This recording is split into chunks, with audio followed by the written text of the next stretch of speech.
Welcome to G-Spot, the podcast. I am your host, Gina Swire, international expander to humans, best-selling author of P.S. I Love Me, kink, eros, and business activator, and your favorite DJ G-Spot. I'm on a mission to explore the intersection between consciousness, kink, transformation, and humor, unlocking pleasure and liberating souls along the way. This podcast is for anyone ready to step into their sexual liberation, personal transformation, and fullest expression, all whilst having a wild and hilarious time. This week, I have a very, very special guest, a very special person in my life, and if you've met her, then she will be a very special person in your life too, because she is awesome. And this week I am interviewing my friend and soul, I don't know what, soul partner, soul life, soul wife, soul wife, sister wife, soul sister wife, soul voyager partner, Lara Raybone. We nailed it. Nailed the intro. Soul, I don't know, something to do with my soul. I love you, the end. It's just accurate of things to come. Oh yeah. And I really wanted to interview Lara because we have really, really been on such a journey over the last few years, and especially this year. And I've got a sneaky suspicion that if you're listening to this podcast, then some of these themes and challenges and blocks and wins and thought processes and such, you are likely traversing too in this lifetime. So, without further ado, welcome Miss Lara Raybone. Thank you for having me. I'm honored to be your first official guest for the rebirth of the podcast. The new brand, the G-Spot takeoff. Side note, Lara Raybone also is I don't know, I'm going to call you the designer, but we do have Misha as well, who also designs. Lara created the brand of all what you can see on the website, also the podcast graphic between Lara and Misha was created, and makes everything look very beautiful. Thank you for having a brain that does that kind of thing that I don't have. Welcome. It was really fun. And I've said this many times before, like when we conceived the idea of the brand, and then we had like a whole creative process where I came to Austin and we did like the shoot with all the glitter and the night shoot with all of the like moving parts, and it was just so fun to see it come alive. So I'm really excited that it's getting its full glory with the relaunch of this podcast. And the words were sexy shaman, sexy joy shamanic, codes, joy codes, kink codes, kinky queen. Cosmic Cowgirl was in there at some point. It was like the Austin rebirth, an infusion of like the cosmic with it's good. I love it.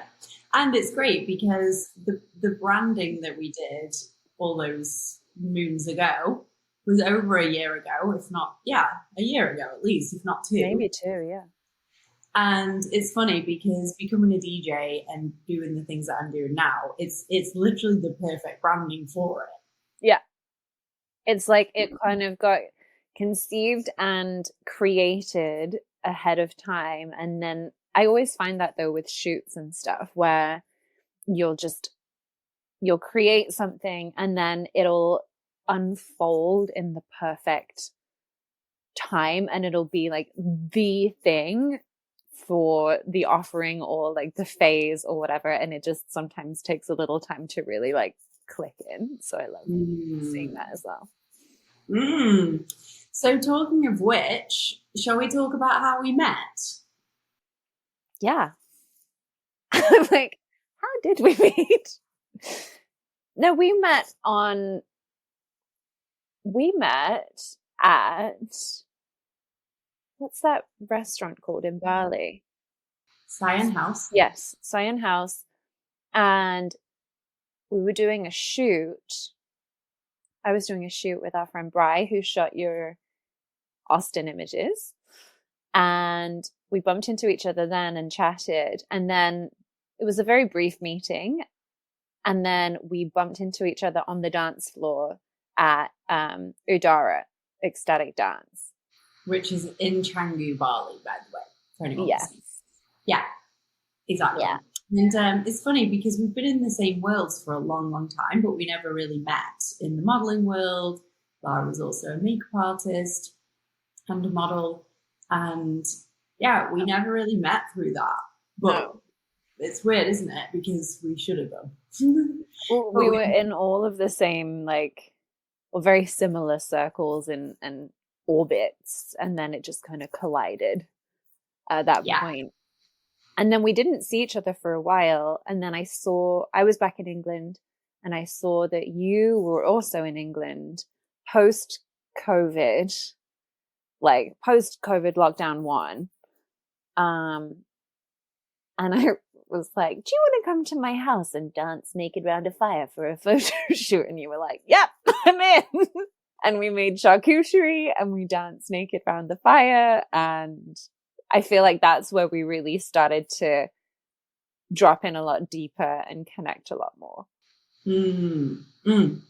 Also, side note, me and Lara have a fantasy business called Shakti Charcuterie.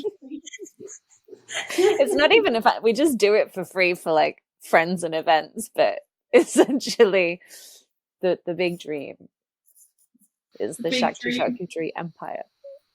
Yeah, and we make charcuterie in our lingerie, and it's all dripping in honey.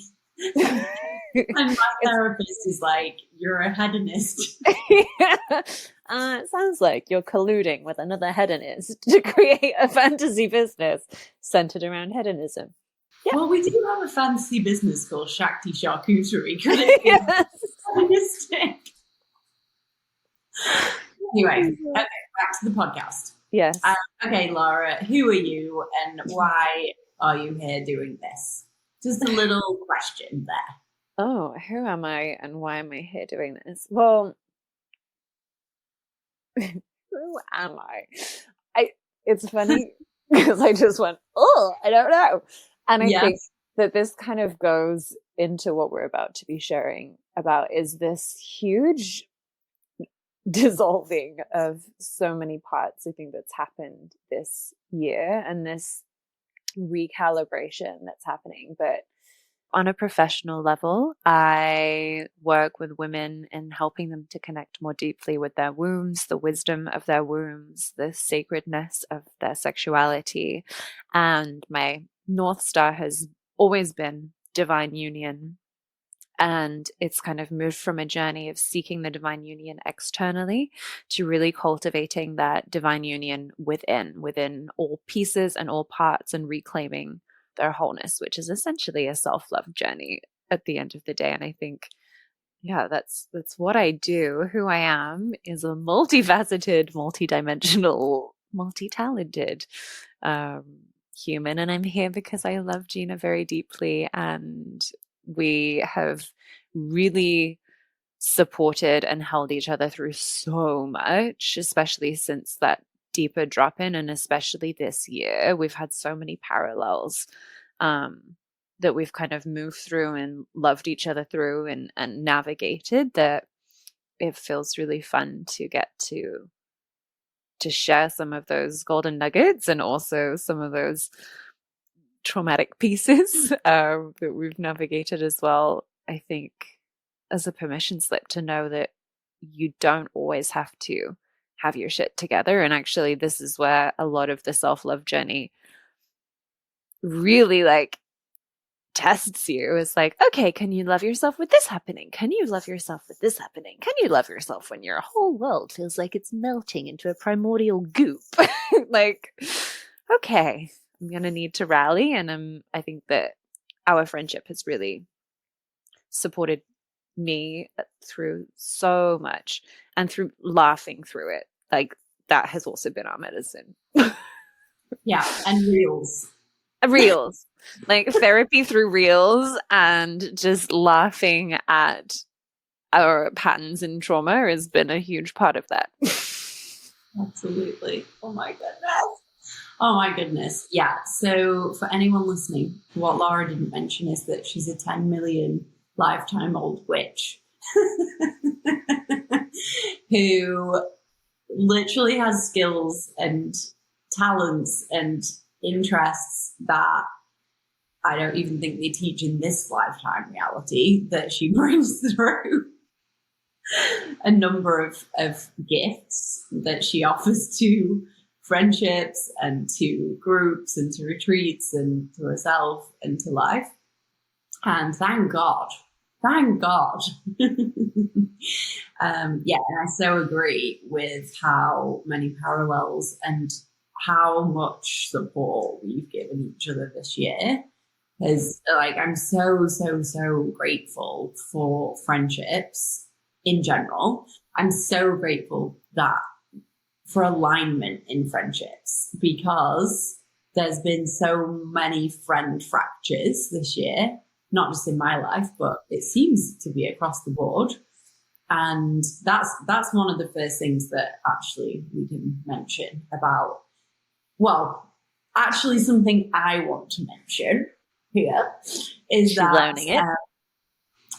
Is that for many years, I've been like massive parts of massive sisterhoods in like Bali, in Tulum, in England, in everywhere. And it's been a lot of women rolling deep with each other, really nourishing each other, really supporting each other. And in my life, and what I'm hearing is so many of those across the world have broken up, like with friend breakups, relationships, and also logistically, like geographically, everyone's really broken up. And I think in the past, people would go all over the world in different places, but would stay really tight in like WhatsApp groups and in sister circles and in just in general. And what I'm seeing this year and last year as well is that they're all breaking up. And that is a scary thing to me. And I do think it is part of something bigger, that it feels horrible. It feels like loss. However, it's happening, seems to be happening across the board. And I think there must be some good reason for it. And my theory is that it's preparing us for divine union. Ooh. What do you think? Say more. Well, what do you think? Say more. I think that there's so much medicine in sisterhood. And I think that one of the biggest struggles that a lot of women have is feeling celebrated and supported and seen by other women. And I think it runs so deep in our bones to have, like historically as well, have been pitted against one another to compete for men, to compete for jobs, to compete for XYZ.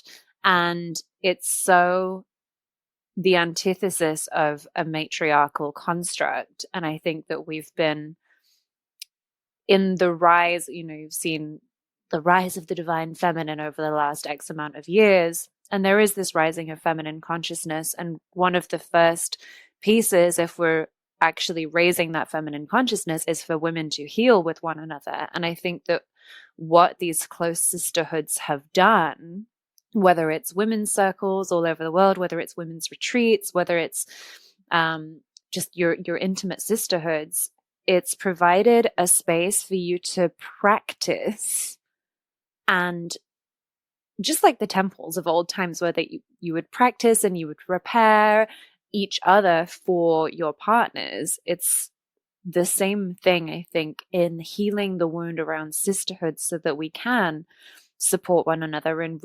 revive that kind of village-esque living where it's not, you grow up, you get married, and then you're under the care of your husband and that's it. You've got women and support and people to confide in and people to move through the struggles of marriage, of motherhood, of grief, loss, and heartbreak from a different perspective as well, especially if you are a feminine woman who's desiring a masculine man. The masculine man isn't necessarily always going to hold the same space for you that a sister will.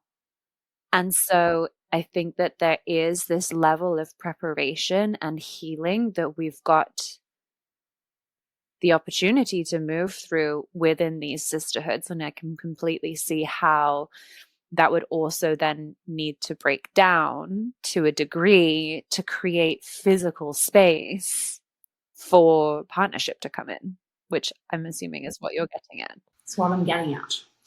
And also I'm noticing, yes, all of that. I think that is what's happening. Also, I'd love to hear from anyone listening. DM me and Lara and let us know if this is happening across the board, or is it in just our echo chamber of our conscious communities and our friends. Break our echo chamber and reach out. Would love to know how you're doing. And so just on this, I'm not talking about like friendships like Lara and I'm talking about big group friendships of like sisterhoods here. Yeah. And also I'm seeing it with people's work. So I have a number of friends, in fact, pretty much most of my friends have all been coaches, have all been leading women, have all been leading big groups of women in retreats, in live, in programs, in everything. And most of my friends, including myself, now their offerings are for men and women. Very exciting. And I mean, you've just been on a retreat that had both, right? Yeah. Yeah. And we've got another one coming up next year for men and women. Yeah, exactly. And I feel like until recently, they were all for women. That was what was right. Yeah. Oh, yeah. They want. Yeah, that is very interesting. And I think as well, there is an element, and I'll stand by this, is that women coming together with women is really deeply healing and necessary for women, and men getting together with men and doing certain healing with men is also impossible. But if we continue to stay separate and in our own bubbles and we don't start to find ways to weave together, then we're just going to continue to be in the separation, which is not the goal. Yeah. And one of the most important things that's ever happened in my healing journey was literally years and years and years ago. I was in Bali and my friend Stephanie Dickinson was running a men's and women's circle. So this, in my opinion, was way ahead of the time. It was probably like 7 or 8 years ago. And we got to sit maybe like 20 women, 20 men. And first of all, we were separate genders and we did a little whatever. There was probably some joint eye gazing at the start, let's be honest. And then at a certain point, we came together and the women sat in a circle in the middle, the men were on the outside, and we did basically a women's circle, but the men were observing. And then the men did their circle and we were observing. Mm-hmm. And this was freaking groundbreaking to me, because a lot of what I was working with at that time was trusting men. I think I'd just been cheated on. If you've been following me for a while, got cheated on in Bali. And I was like, really struggling with trusting men in general. And then the men did their circle and they were struggling with trusting women. And I'd never even considered that men don't trust women. I'm like, women are just trustworthy. Women are great. Women don't lie. Da, da, da. And obviously, I knew there's some that do, but just seeing the lack of trust in the men, I was like, whoa. It was just super enlightening. And obviously, this is from years and years and years ago. But yeah, anytime I get to do kind of divine union work with groups of men and women together, I always get a really deep transmission on, like I've been doing some stuff here in Austin where, we get to embody play, like silly play, and the men observe. And then we get to embody different things. And when the men share, they're like, oh my God, when the women were being silly, it was the biggest gift ever. And I'm like, wait, what? It's not, but just, yeah, you get a transmission of what is needed, and it's great. Yeah. And I think it's really powerful as well to have that reflection from men, because like you say, we as women don't necessarily think that or see ourselves in the light that men do, and vice versa. And so I think it's so powerful to be starting to integrate and bring these spaces together, and noticing how the industry is shifting to support the change of the tide of the energy of where we're heading on a collective level. Yeah, exactly. Like the boss babe is dead. The boss babe does not exist anymore in my reality or anywhere.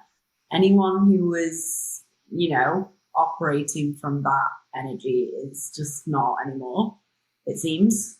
Yeah, and I think, this kind of, especially in the industry, you see these like waves and trends of awakening. And usually for people, it starts with yoga.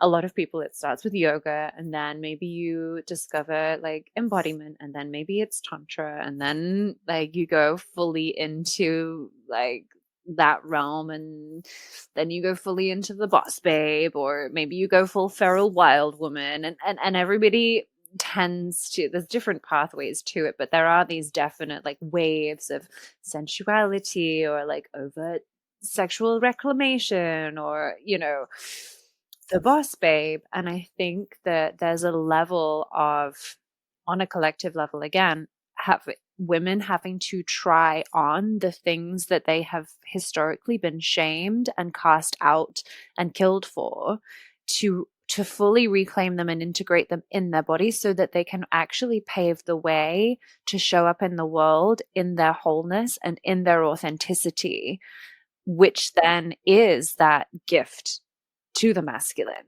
where you're just showing up fully present and fully who you are as you are, and really owning that.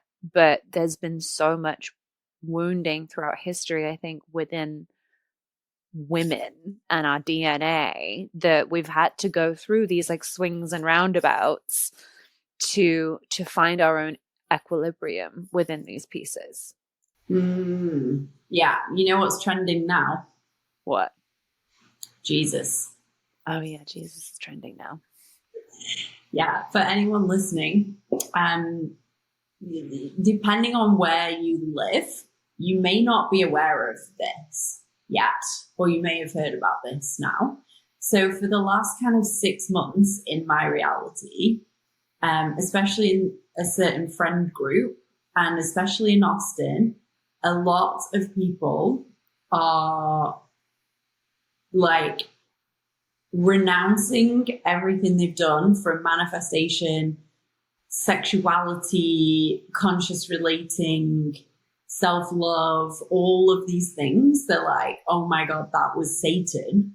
And the enemy, and what replaces it is reading the Bible, dressing modestly, praying to Jesus specifically, and having no desires, and just letting Jesus lead the way.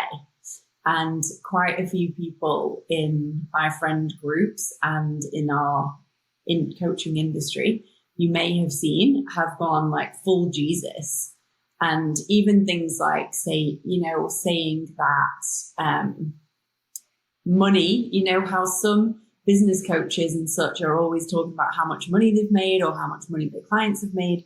And where I've never really loved that in general, because it's all about impact and heart-centered stuff for me, and helping people and transformation for people. A lot of people are saying that they were worshipping money, or that tantrikas are worshipping sex, or everyone's worshipping something, and it is taking away. It's the enemy of worshipping Jesus and God. Yeah, so we've been traversing that one this year as well. Well, again, I think that it's actually bringing in a fundamental part of divine union. Yeah. Because you can't have divine union without the divine, which is the God piece. And it's interesting, these aspects of the pieces that are integrating, because there is beauty in cultivating a deeper relationship with God and with Jesus. And, especially if there is this desire for divine union, I do feel like there is that element of God and relationship to God. We've said this on a previous, was it a podcast that we did? Possibly. I think it was for my woman series. We were talking about like what's our blueprint for divine union, and I do believe that God is an aspect of that. Definitely. The piece that I struggle with is like the demonization of previous aspects of self, which for me doesn't feel like something that God or Jesus would actually want you to do, and obviously we can't say that explicitly, but it just doesn't feel for me congruent, like making that part of yourself wrong or shaming it or disowning it. For me, it feels counterintuitive to that path, and everybody has their own journey and their own experience, and everybody's living and experiencing it differently and receiving what they need from that. But especially, I think we can give ourselves such a hard time, and you and I have been through many moments this year where we've been like questioning reality, questioning sanity. And we already have all of these human constructs where we're wired to make ourselves wrong for certain ways of existing.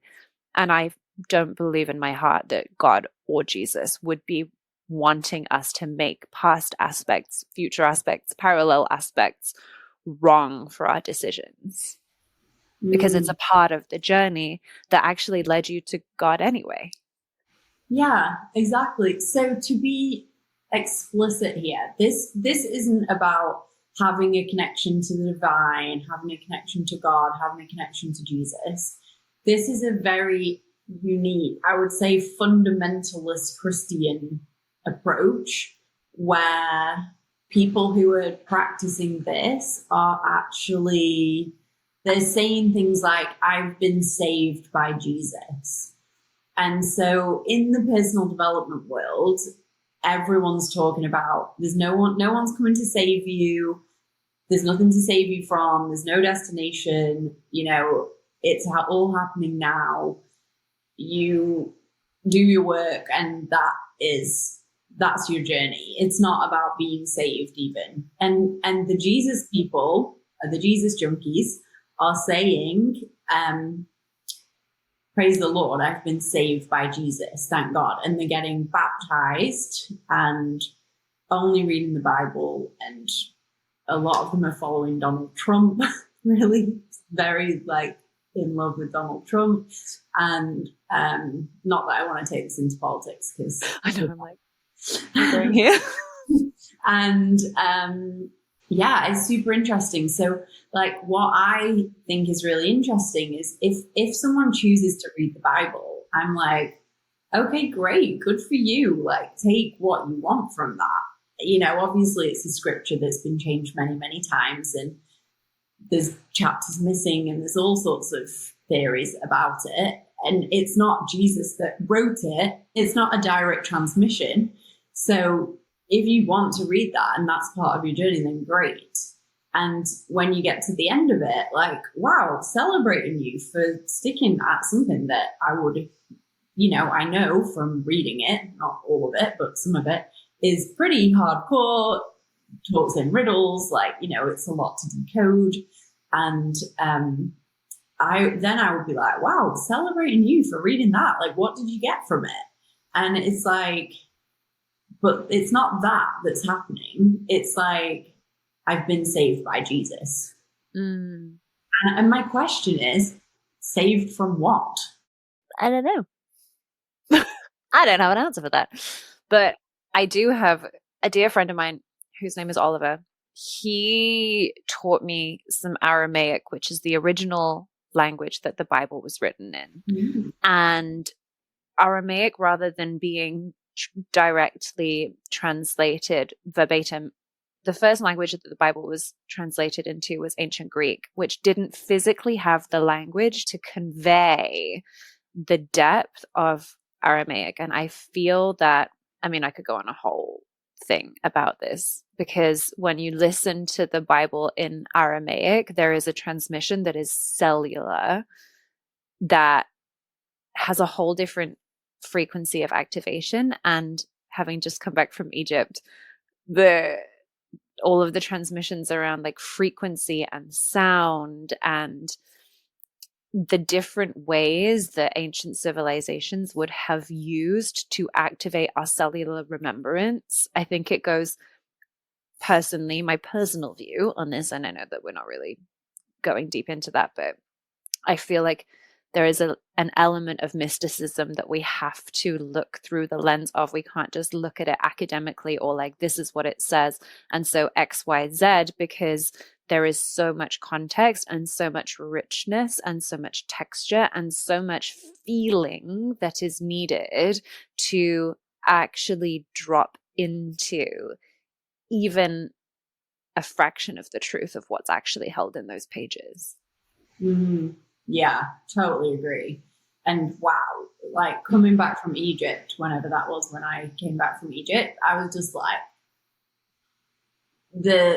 the things that you can see and perceive after perceiving these like hieroglyphics in a temple that's this many years old and sleeping in a pyramid, it's a whole different level of awareness. Yeah.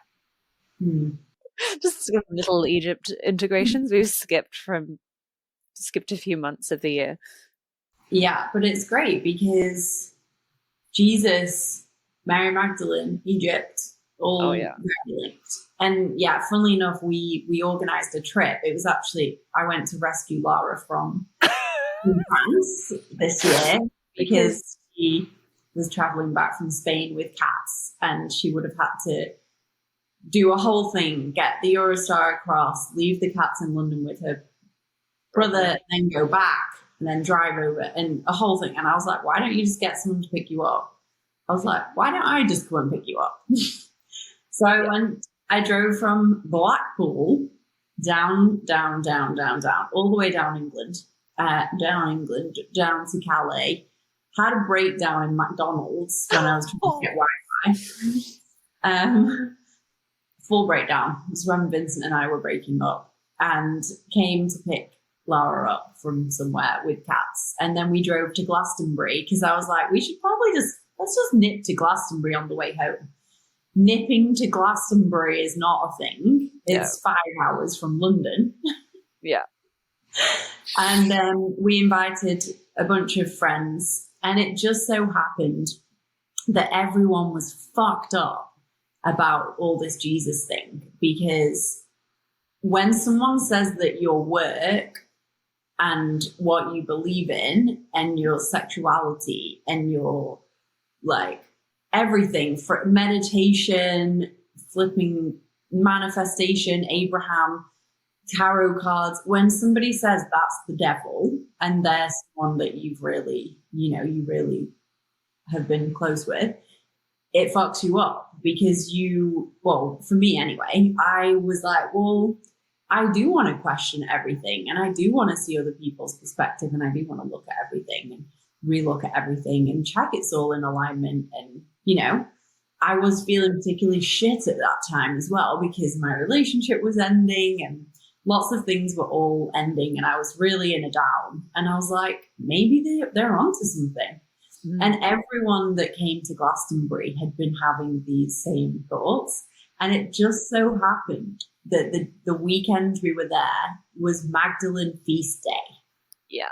And Lara will probably explain what that is more so. Do you want to explain the correlation between Magdalene and Jesus and Glastonbury? So, from my understanding, and obviously in the mythic realms, there's a lot of intuitive feeling into, because there's not necessarily guarantee of, like there's a lot of intuition, there's a lot of like taking the clues, like a video game, like taking the clues and putting them together. But it's said that Jesus and Mary Magdalene had spent time in Glastonbury when they were traveling and doing like preaching and sharing and sending that message.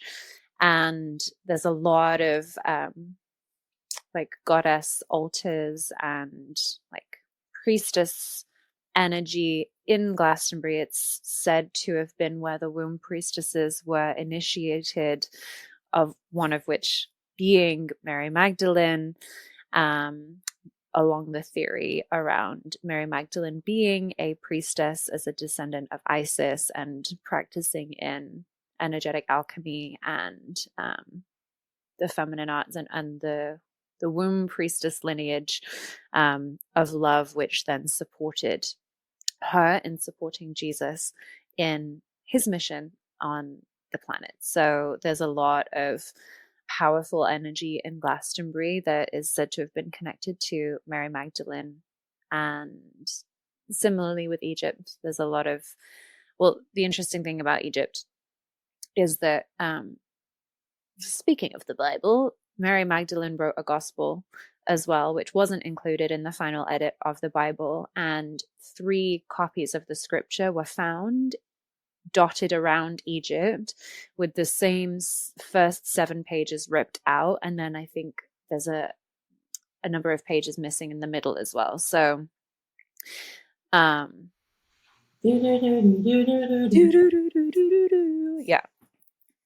Just to link the Glastonbury Egypt piece. And also Glastonbury is said to be the heart chakra of the planet. Egypt is said to be the throat chakra. So there's this interesting pilgrimage that I've seen people going through of connecting heart to throat and clearing that pathway through the transit from Egypt to Glastonbury and vice versa, which ultimately I do think served and supported Jesus and Mary Magdalene in speaking their heart's truth, speaking love, like that, letting that be the message that they preached. Love. Curveball there for you. love. Yeah, so we're in Glastonbury. It's Magdalene Feast Day. Everyone's descending on Glastonbury to like bless up Magdalene and Yeshua and do all these rituals. And we just happened to be there. And it was just freaking hilarious because we had no idea before. And before we booked it, it was total intuition moment and rescuing pattern, which we'll talk about in a moment.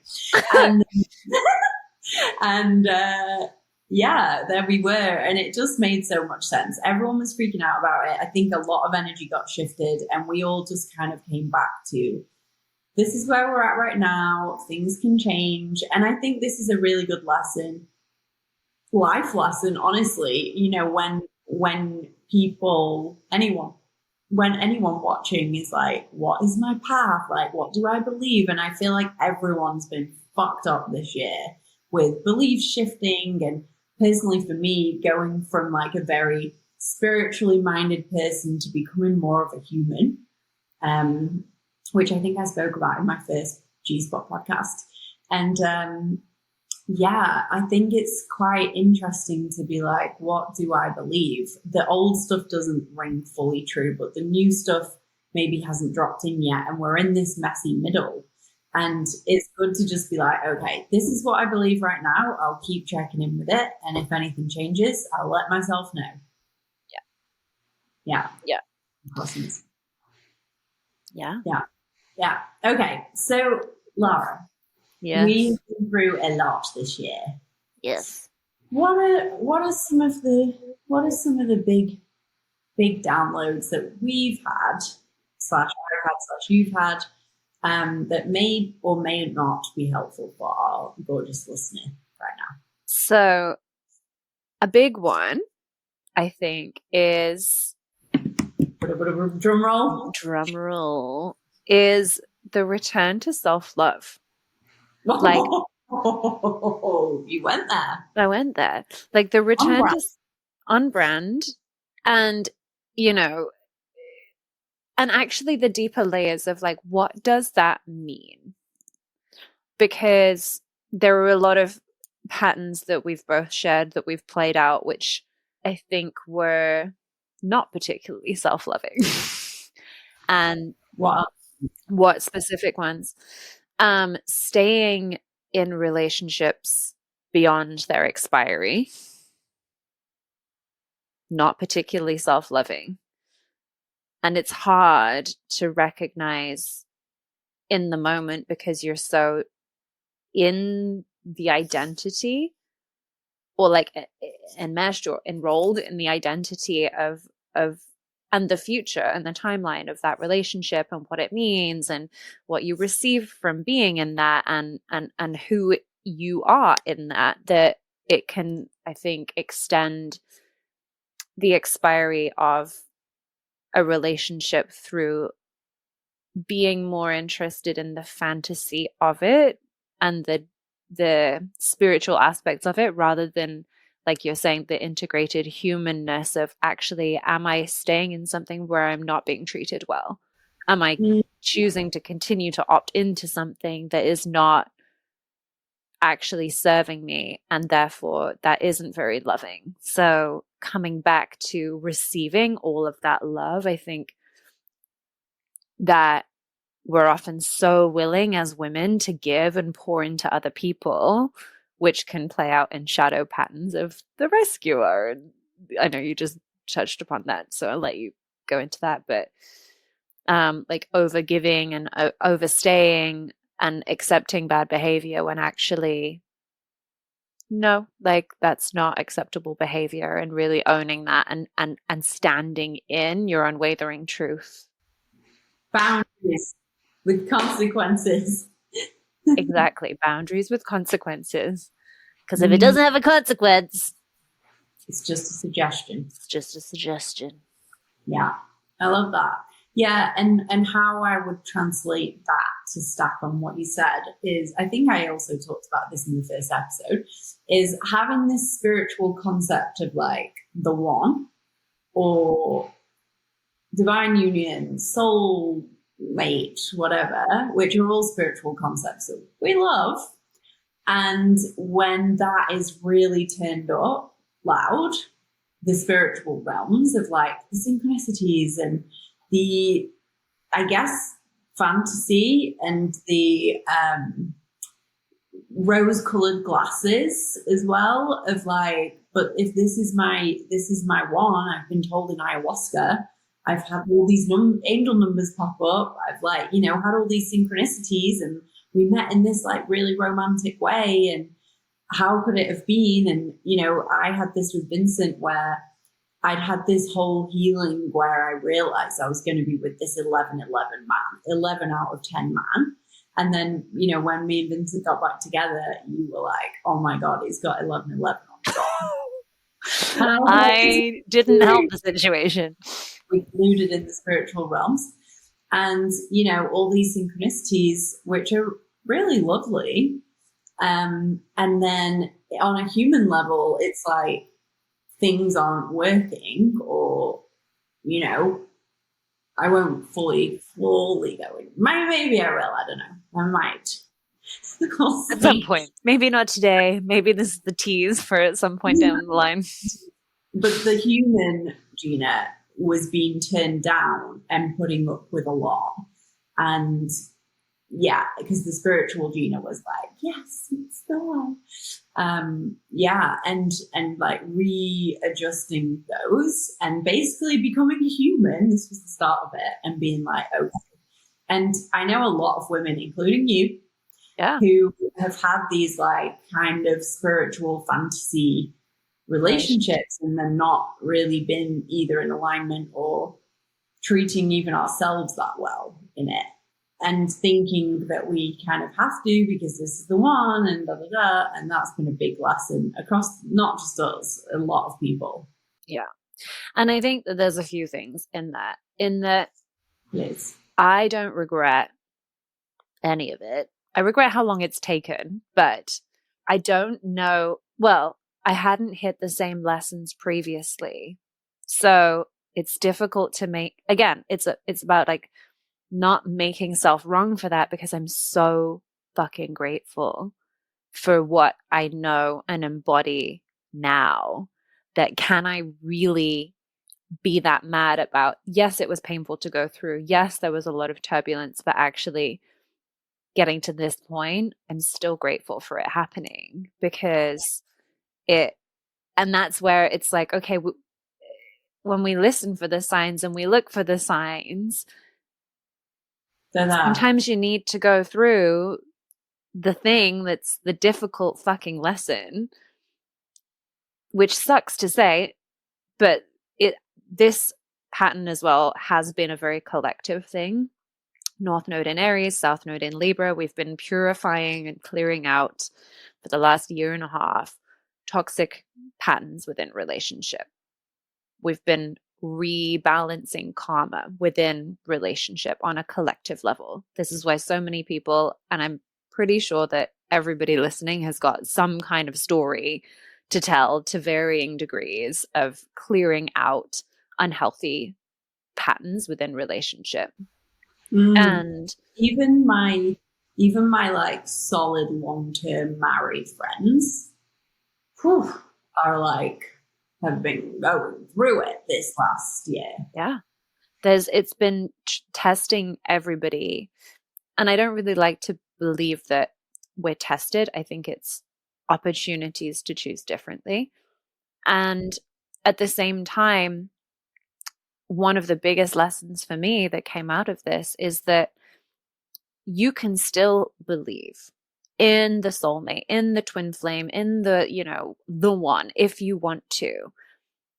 And that relationship will never, ever, ever, if it's meant to be, it's never going to ask you to be less. It's never going to ask you to shrink yourself. It's never going to ask you to step over fundamental boundaries. It's never going to ask you to actually put up with shit behavior, because it's the opposite of self-loving. Like when you're talking, in my opinion, with these like soul destined relationships, you prioritizing self-love, filling up your own cup, honoring your boundaries, shining your light, stepping into your purpose, the more you do that, the more you're going to draw in the people or the opportunities for a relationship that actually are in alignment with that. If you're choosing to stay small, if you're choosing to allow your boundaries to be crossed, if you're choosing to put yourself in the same situation, hoping for a different outcome, you're just going to be left with insanity, and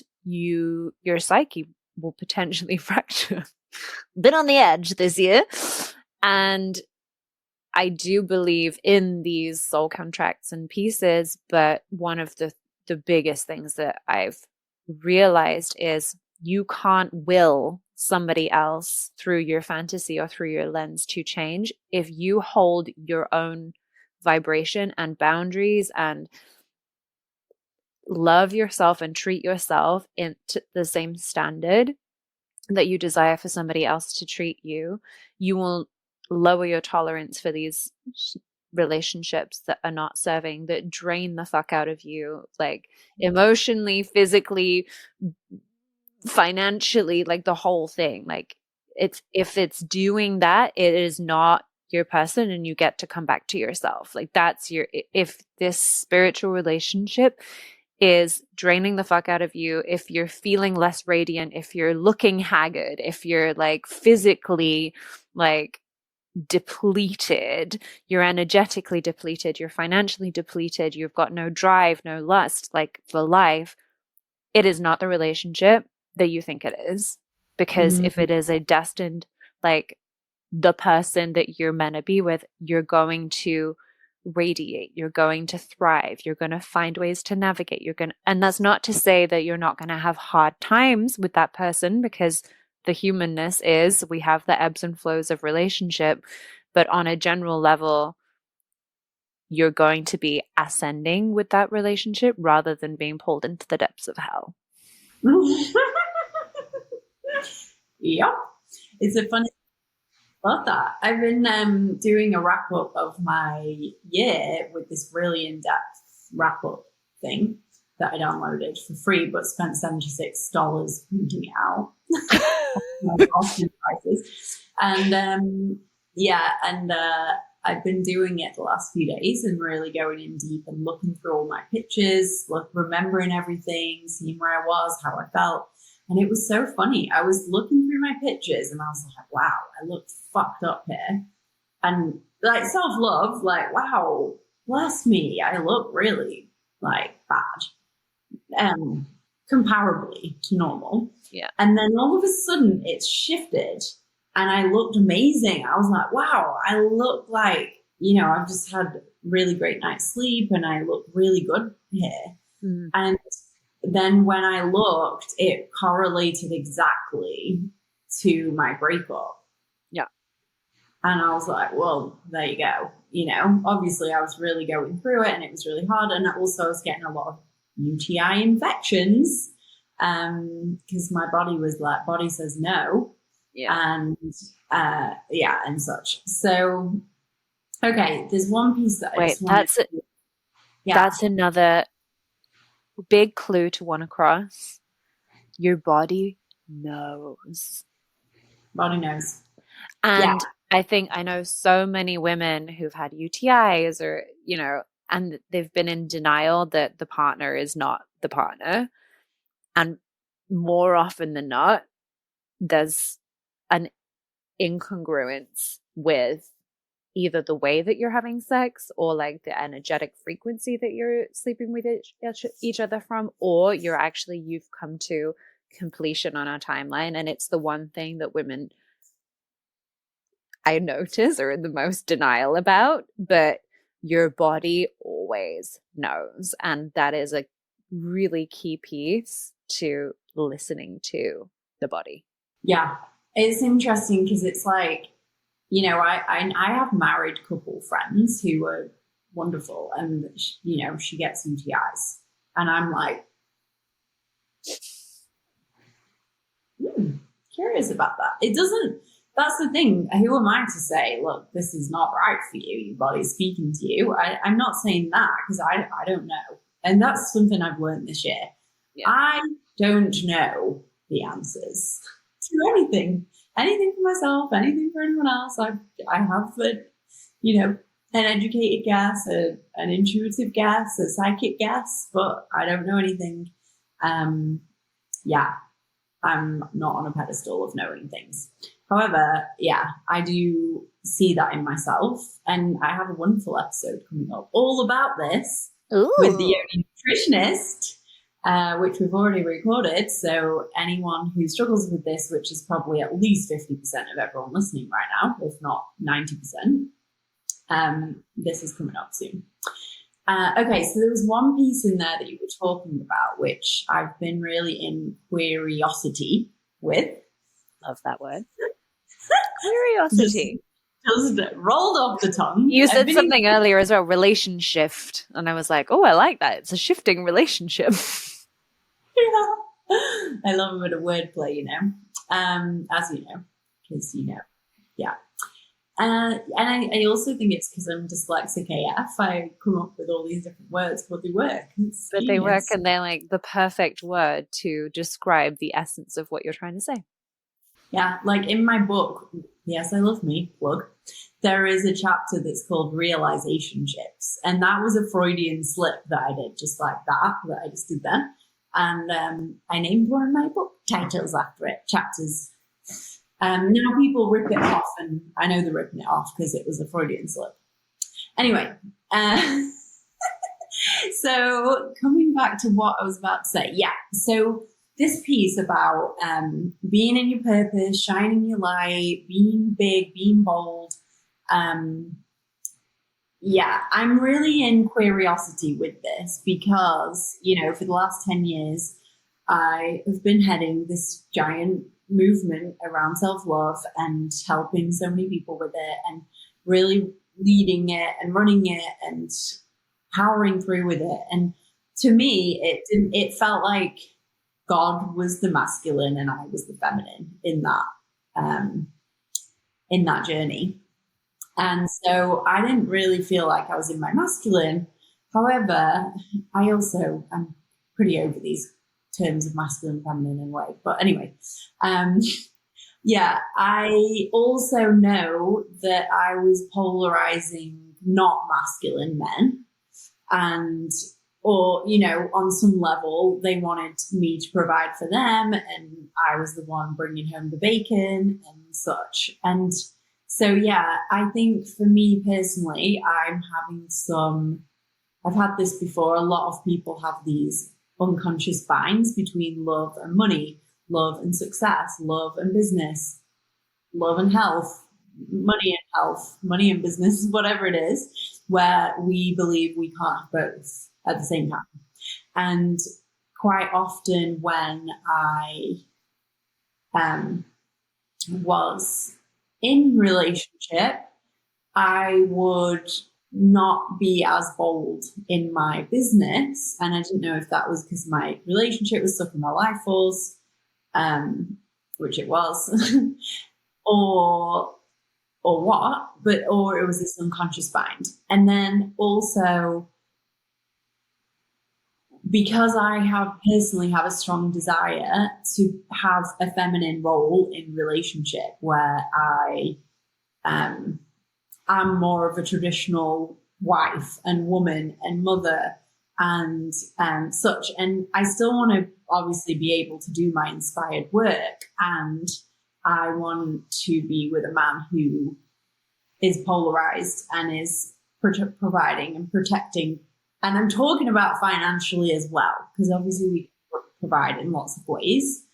And yeah, so my curiosity this year has been around, oh yeah, and one other thing that I'll say, my previous mentor, Regan Hillier, who I freaking love, her motto in life is, you really can have it all. You can have it all. You can have the masculine man and be a boss babe and be a mother and be a multi-bazillionaire and this and this. And then there's other people in the world like Oprah who say you can have it all, but not at the same time. And then there's other people that are like, you can't have it all. Why would you even want it all? And so I'm curious of your feelings on this. So, yes, the unconscious binds piece is a really interesting one. And when I was speaking about, these soulmate, twin flame, whatever, like relationships, elevating you in your purpose, I think it's important to clarify that what I'm learning more and more and what I'm feeling more and more is that your purpose is less about what you do in the world and it's more about who you be in the world. So your purpose is actually really to be the most authentically you that you can be. And sometimes that means honoring feeling like shit. So not to get stuck in, the spiral of like, poor me, la, la, la, like, and the victim, the script of the binds, but sometimes actually not trying to like love and light it and bypass it and actually just honoring the fact that you feel like your entire life is falling apart and you don't know what's up and what's down and you don't know how you're coming out of this without like you don't know how you're coming out of this, full stop. Like sometimes actually just honoring that is the most purposeful thing that you can do, rather than trying to shift your way out of it ahead of time. And that aids to your authenticity and actually validates who you are and what's going on in the world, and not trying to shift your reality to a point where you're living in that fantasy or you're living in an alternate reality and becoming disconnected from that human aspect, which is we are humans. There are going to be ups and downs. We can go through periods of life where we're absolutely killing it, where everything feels like in flow and amazing and incredible. And then sometimes there'll be something that comes up that we get to navigate.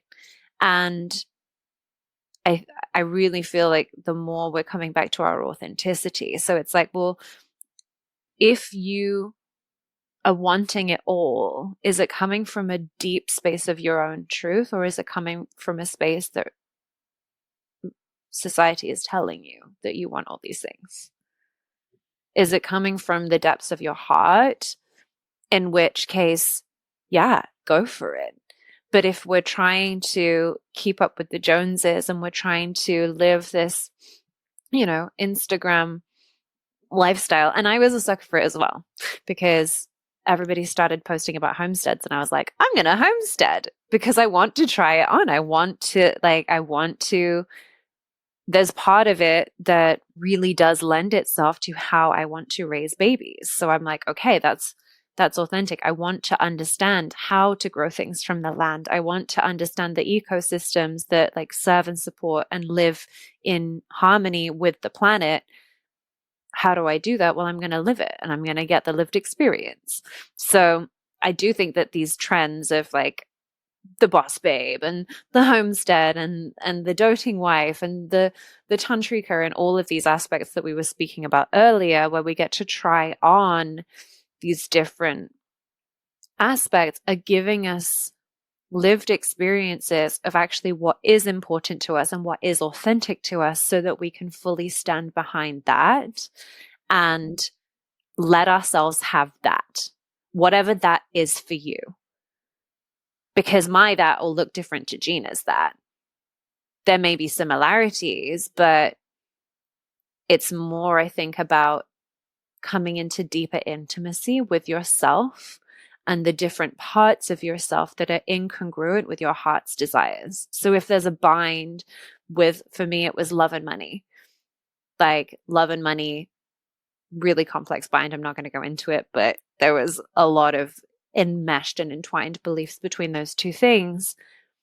Now, are they serving my heart's desire to thrive in relationship and to be well resourced in all of the different ways?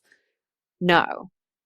So my heart's desire is incongruent with this bind. So therefore, seek support and help in unpicking these threads of the bind to allow myself to fully be enrolled in being able to have the things that support my deepest heart's truth and desire. Love it. Love that. Yeah, got it. So, yeah. Yeah, like, is it a heart's desire or something you think you should do, or the collective social media is saying? Yeah. And I think sometimes, we can have these desires that are born from egoic desire, which is also like fun to play in as well, because I think once you realize that you start to work with energy and you start to work with, these different dimensions of what it is to be a spiritual being having a human experience, there is that desire to play and be like, okay, let's see how far I can take this manifestation, or let's see what reality I can create. And there's also purpose in that as well, because maybe part of your beingness is to be an expander for people, but it's through your beingness and through following that desire and your truth of curiosity or play or expansion, or what can I do in this world, what do I get to do in this like now I've figured this out. Okay, let's play with it. There's purpose to that as well. So it doesn't necessarily mean that it's the journey is wrong. And I think that this is a thread as well of like not making your journey wrong, because your journey had those specific stop points and it took you those specific pathways to receive those golden nuggets that actually support you in being who you came here to be. And are you choosing to see that, or are you choosing to run away from that and deny those parts of yourself or that part of your journey? Yeah. And it, in my opinion anyway, it's all God. Like it's all the universe. It's all a higher power that's bringing us to a thing that we don't know yet. It's a game that I've been saying this year that this year has been like God is a dom and there's no safe word. There's no safe word. That's what it's like, repeatedly being smashed and there's no way to stop it. But my friend Steph the other day reminded me that we can create a safe word. And actually, this is something that I wanted to talk about briefly, because I've had like a shift in the last couple of weeks, which was very much about surrendering. And something that's been really helping me is like, if you're suffering, if you're struggling, if you're holding a lot, or, you know, this year I've actually experienced anxiety, which not the whole year, but like isn't really something that I do, isn't something I've really had a lot of experience with. And like feeling anxious about things, which my therapist will be like, okay, stop saying you're anxious. Are you angry? Are you in shame? Or are you what's the other one? Fear? In fear. Yeah, which one is it? And then when you're speaking to someone or when you're speaking to yourself, it's like, oh, I'm in fear rather than I'm anxious. So that was one piece that really helped. And then as an umbrella thing, it's like, as a human, we don't need to hold it. We don't need to come up with an answer. We don't need to figure it out. We don't need to do anything. Yes, we need to take the steps, but we can just give it up to God. We can give it up to the universe. And I've been really doing this the last couple of weeks. I thought I was doing it anyway, but also it's not just doing it once a day or once a week.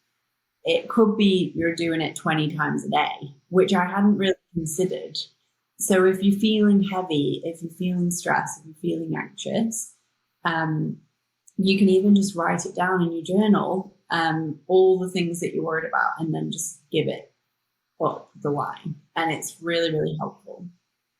This is so from running my retreat in Morocco and supporting it on Lisa's retreat in Egypt.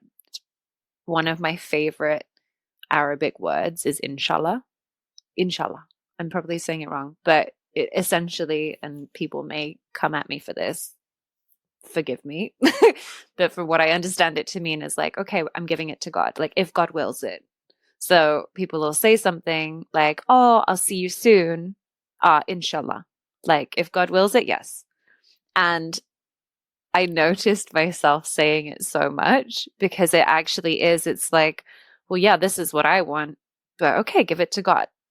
And I love how much, I mean, in a lot of Arabic countries, it's said like, okay, I would like, a cup of tea in a restaurant. And then it's like, oh, inshallah. And you're like, but am I getting my tea or not getting my tea? I'm not sure. If God wills it. If it was coffee, you'd be like, listen, I'm going to need to know. I'm going to need written proof that I'm getting my caffeine. I'm going to need a contract for this. I'm going to need a contract to say that you will deliver it at some point because I need my caffeine. But no, it's such a beautiful essence. And I love what you brought about that. Like maybe you say it and you don't have to say inshallah, but, just, okay, I'm giving it to God. Like it's a whole other level of surrender of going, I don't have to hold this alone. And that's also another piece of kind of how we started this podcast, is like not like knowing that you don't have to carry it alone, and having a support system, whether it's your friends that you can be completely authentic with and just like bare your soul, call up crying on the middle of the side of the road.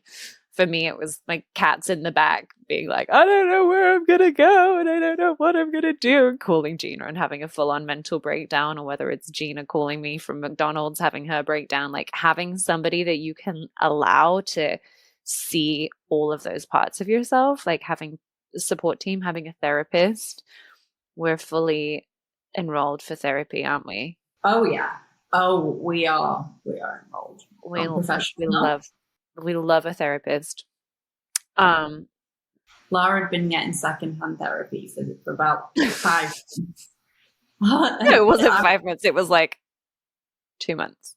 12 million light years.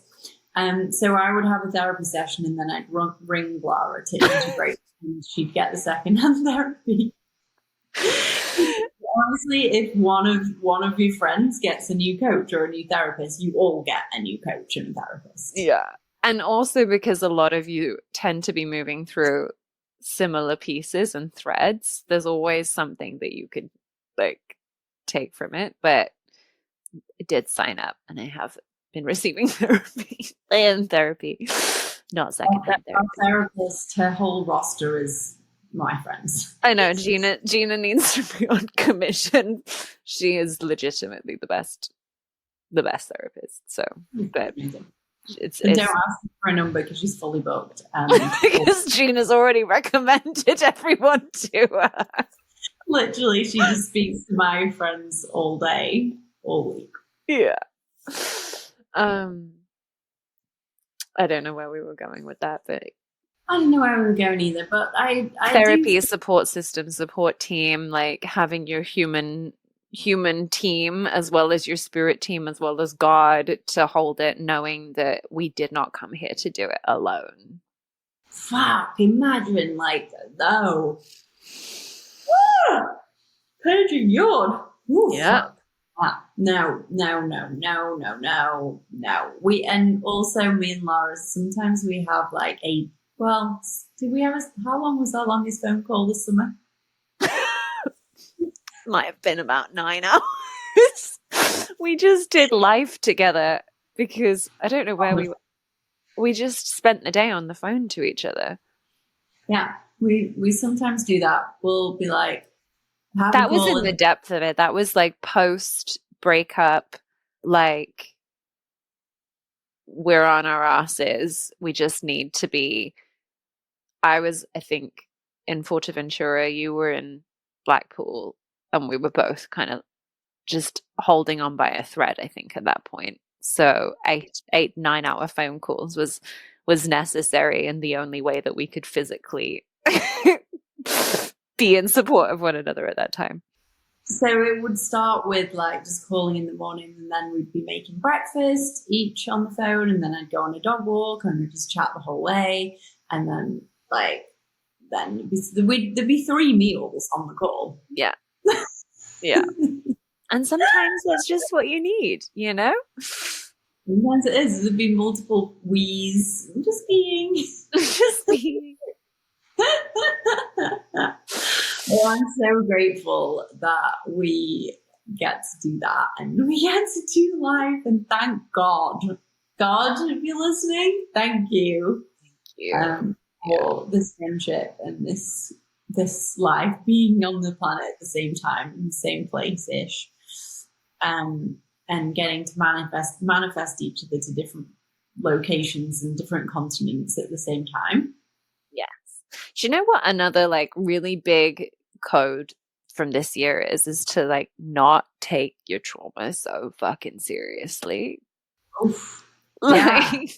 Like the number of times that we have like, and I'm thinking specifically to Lum, where we were both on the edge with trying to figure out how to get our pets across the world, just like laughing at yourselves, laughing at the situation. It may have been delirium or it may have been the perfect medicine. There may have been a glass of wine in a supermarket that happened at some point as a coping mechanism, but like it was happening and we were just fully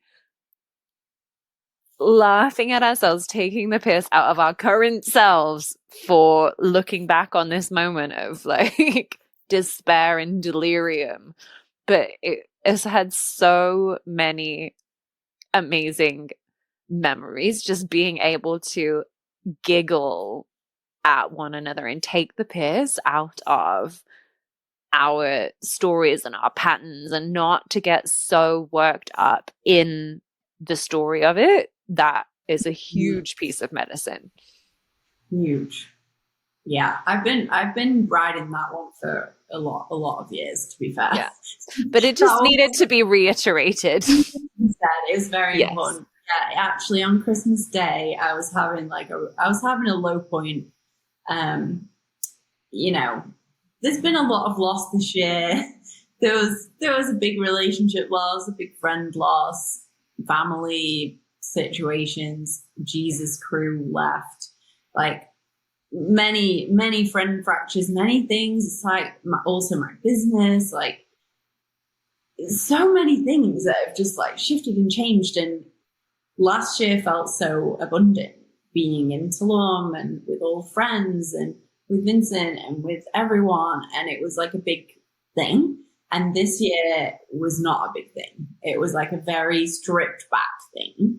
And I was like, it was funny. I was sat there and I was like, wow, it's really stripped back one this year. Really stripped back. Really, yeah. And I was fine. And then all of a sudden I was not fine. And I was like, ah! And then I just couldn't stop laughing because I was like, in another year, everything will be really abundant again. And I already know that, you know, I'm in between chapters and it kind of sucks, but it's fucking hilarious. It's just like me sobbing on a pleather sofa in Texas on Christmas Day. Just like, this is so tragically hilarious. And it's a moment in time, you know. And by the way, I ended up having an incredible Christmas and so many friends, and I went to a big friends gathering and it was so fun and so abundant. It was just a moment in time where I was like, ah. But this is the thing, and this is kind of going what I was saying to earlier, is that when we deny ourselves those moments of just like laughing and basking in the tragedy and like the ridiculousness of the situation that we're caught up in the story, and letting ourselves have that like moment for ourselves, it opens up so much beauty because you're staying authentic. You're staying on the pulse of the truth and what it is that you're moving through at that time. And also, it is the feminine to experience like ultimate tragic loss and feeling it all and and then an hour later be in the heights of fun and pleasure and friends and gatherings and feast in abundance and back and forth in one day. Like it is actually a thing, you know. Just being flatlining everything's fine is not actually the path. It can feel like it might be something fun to play with, but we're not that. We're hormonal. We're shifting all the time. We have big feelings, and yeah, I think it's all part of the path. And I was literally having this conversation with the client earlier, is like, sometimes we can build these mechanisms to press down the feelings because we are not wired, or we've never been given permission to feel multiple things at the same time. Because that is a part of, you know, a lot of the work that we've both done is creating that malleability to be able to hold multiple things and not hold down, but to just be with the multi-textured, multi-layered, multifaceted complexity of emotions that can all happen simultaneously and in a split second, and to not make any of them wrong and just be like, wow, there's grief here, there's sadness, there's ecstasy, there's bliss, there's love, there's like sorrow and tragedy, and it's all happening now and it's all okay. Yeah, I spoke about this in a previous podcast where Marianne Williamson had said what's being called for from women right now is to be a death doula and a birth doula all at the same time. We're birthing and dying simultaneously every day. Whereas before it might have been a dark night of the soul and then we come out of it and we birth a project or we birth ourselves again and we do really well. But now it's happening on the same day. In the same second. In the same second. Yeah. So apparently we're right on cue with that. Yeah. Okay. So how can people get some Lara? They can get some Lara through finding me on Instagram at Lara Raybone. You can find me and my offerings on my website. If you're in England, there's a lot of in-person stuff coming for you this year. So definitely reach out about that. And then the end of the year in December, we have a pilgrimage. Myself and Lisa Snyder are doing a pilgrimage anchored in divine union in Egypt for 2 weeks, ending on solstice. So the final ceremony is in the Great Pyramid on the solstice. For anybody who knows me, they know I love a solstice and the seasons, solstice, equinox, all of these pieces. So yeah, a lot of in-person stuff this year. Amazing. And what's the new thing? Yeah, so I have just trained with the Institute of Feminine Arts in womb massage. So this is a really beautiful addition to my womb healing and especially in-person offerings. I've had like this pulsing in my hands where even people who've channeled me have been like, oh my gosh, there's so much energy moving through your hands right now. Like I can't. So yeah, it's a really beautiful in-person massage, which is creating space in the womb, supporting with all sorts, anything womb. So if you struggle with endometriosis, if you struggle with PCOS, fertility issues, anything womby, this is such a beautiful sacred temple massage that is shamanic and spiritual and supports creating space in the physical body. It's amazing. The Institute of Feminine Arts is incredible, and I'm very excited and very blessed to be one of the few practitioners in the UK right now that are actually offering this service. So amazing. Reach out for that. Yes. It's very special. Thank you for sharing that. We'll link these things in the show notes. And for anyone listening, I am doing a lot of business coaching right now with different people, some longer term clients and some new options, new spaces. So if you are wanting to amplify your business and your offerings or run retreats or masterminds or start a podcast or write a book or anything kind of business related that you know that I've done over the last decade, I am using my gifts to help others who have really want to like make that shift and have more impact and income. So that is on the table. And also DJing. Yes! Oh my gosh, I'm super available. Every time you have a DJ gig, I always get so excited. And we get on the phone. Occasionally I'll help with your styling and just seeing how every time I'm like, occasionally, and just seeing how lit up you are. And when you send the recordings of your sets and I get the message from you the next day and you're like, oh my God, it was so good. And it was going off and everyone was dancing. It's so fun to see you in this expression. It is really fun. I'm about to DJ in Tulum at 2 things, so I'm really excited for that. Mm-hmm. Okay, thank you, Miss Lara. You're amazing. I love you. Okay, lovely listeners, we want to hear from you. Let us know if these themes and things resonated, or if you're having a different experience or a similar experience. Would love to hear. Yes. And we'll see you soon for another episode of the G-Spot podcast. Oh, you're amazing. Thank you for tuning in to the G-Spot podcast, where pleasure meets purpose. If you loved this episode, don't forget to hit subscribe and send it to a friend who you know will love it too. Until next time, stay turned on. With love, Gina.